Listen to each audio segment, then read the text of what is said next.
Good day, everybody. Thank you for joining me. Just in case you're joining me for the very first time, I'm your host, the real Brian Glaze Gibbs. Make sure you smash the like button. Make sure you subscribe. Make sure you support. Hey, this is my stories. And right now it's for coaching, counseling, and training purposes. Getting everybody to understand, guess what? You do not have to be a test dummy. Everybody don't have to be a test dummy, especially when you're young and trying to find true identity for yourself, trying to find out who you are, what you want to be in life. Everybody think, you know what? I want to be tough. I want to be a gangster. I want to be a street guy. Let me tell you something. That stuff is so damn overrated, man. Get you your education. You know what I'm saying? Right now, get a trade. You know what I'm saying? Develop work ethic, work habit. You know what I'm saying? Do everything that you need to do, making sure that you're making your mom, your dad, and yourself proud. What I'm talking about is my man. Shout out to Scott Cobb. Scott Cobb right now is, after 35 and a half years, is finally being released. He's finally being released from a crime that happened February of 1988. Right now is February 1988. Guess what happened?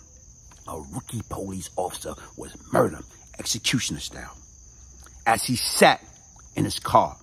And even if you listen to some of the report, this man ain't even had a chance to draw his weapon when two guys got out and basically right now executed him. And right now Scott was the driver. Right now, he was the driver. He did two things. He did two wrong things. He drove this individual to the scene of the crime, and he drove them away from the scene of the crime. So for that man did 35 and a half years.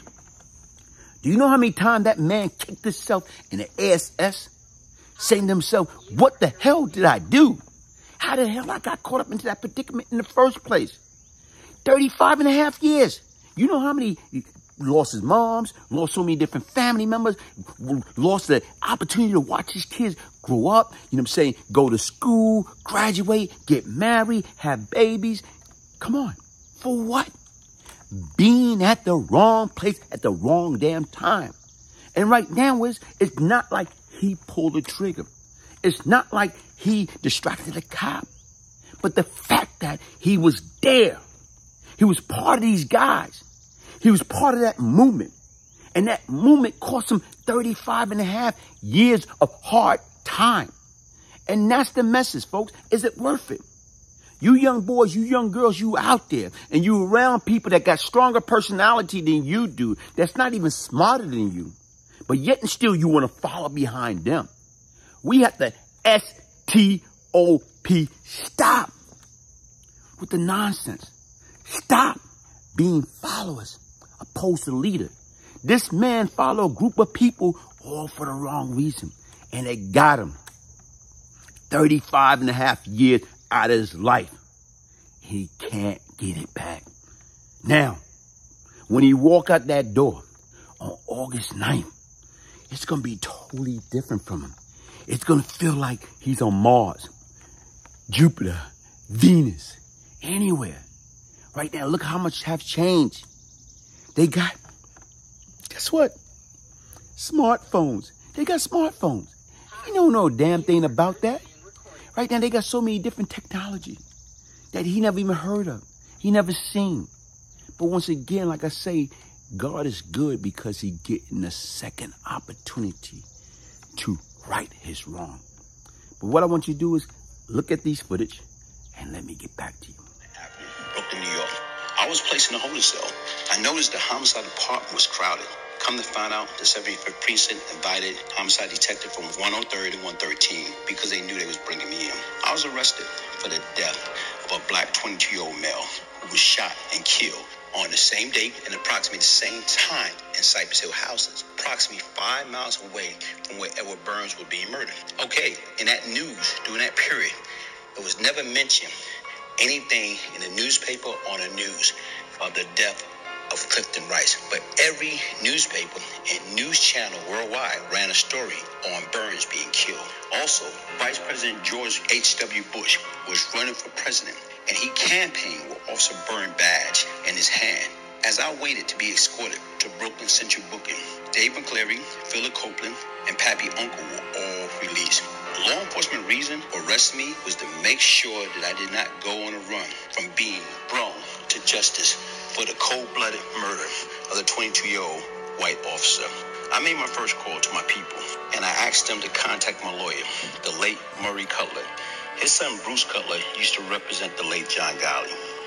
Only 8 months removed from me being acquitted for murder, attempt murder, weapon charge, after laying up in jail for 13 months and 17 days. Now I am back at my second home, Rikers Island. Literally, it was at F I never left. The guards and the inmate was greeting me with respect. As I'm making my calls and showing my family I am A-OK, NYPD got their first major break. As a reward for information leading to the arrest of the killer, or Officer Burns, raised to $40,000. Law enforcement had everything that they need. A family member of Philip Copeland came forward, and he told him that Phil, Todd, Dave, and Scott planned the murder of the cop in his apartment, and he was right there. As they discussed and made a final plan, within a matter of hours, they arrested Philip Copeland, Dave McCleary, Todd Scott, and Scott Cobb. During the interview, Howard Pappy Mason's name came up as the mastermind. Brian Glaze Gibbs' name never came. So as you can see from the footage, like, come on, he's a driver. But look what happened. They started in New York City at that time, TNT, after the Edward Burns murder. He was 22 years old, only on the job for 4 weeks, and they started TNT. And right now look, war on drugs. George W. Bush was campaigning with Edward Burns' badge in his hand after all that situation. So once again, like you say, you remember, y'all kids, y'all out there, y'all around the wrong people. People always talking that rah-rah stuff. People always talking that drill music, or shoot them up, kill them up. Nah, folks, it's a price to pay. And you got to ask yourself, is you willing and ready to pay that price? Right now guess what? It just show you don't have to be the trigger man. You know what I'm saying? You don't have to be the trigger man. You can just be there. You can be the driver. Or you can be right there in the next seat. Or you can be on the scene of the crime. But once again, you're going to be guilt by association. So it's not what you do, it's how you do it. It's not what you say, it's how you say it. So what you have to do is wise up, man. Learn from the cautionary tales. Because so many people that's out there with platform. And there's so many people out there with platform. What are they telling you? Like I'm telling you straight up, I've been there. I've done that. I wasted 15 years out of my damn life. Want to be cool, want to be down, want to be a gangster, want to be a killer. Man, it's overrated. It's overrated. Like I told you, I was like miserable. Even doing my height, making 40 a day, I was miserable. Money wasn't a problem. But what the sense you got all that? But you constantly looking over your back. You got to fall asleep with bulletproof vests on. Like, come on. Only time I felt good and comfortable and relaxed when I was out of New York City. But even with that being said, who the hell want to live like that? Like I say, I became Brian Glaze Gibbs between the age of 14 and 24. I don't run away at 24. So I'm not making no excuses. I was young. I was dumb. I had a hell of a anger management issue, mental illness that didn't get addressed. You know, come on, I used to black out every time I got angry. And what happened? All hell broke loose. So even like I said right now, folks, listen, man, take these stories as cautionary tale of what not to do. Like I say, for more of my story, get my book, The Brian Glaze Gibbs Story Beyond Lucky, a true story, crack, money, murder, and redemption. And if I can change, anybody can change. I didn't came out asking for no handout, asking for, having an orphan plate like I'm in the church. Hey, nah, it's not about that. It's about I came out and guess what? At one point in time in my life, I was working 3 jobs. Because once again, like I say, here it is. Do I want to work? No, I don't want to work. I don't never want to work. But guess what? I'd rather be at a job than be in a graveyard of a violent death. I'd rather be working than being in the penitentiary. I'd rather be working than being homeless. I'd rather be working than be hungry. So right now, if I got a choice, an opportunity to prevent for those 4 things from happening, I'm going to be like Michael Jackson in Jackson 5. I'll be there. I'll be there. Listen, folks, hit the like button. Subscribe, share, support. The real Brian Glaze Gibbs. One love.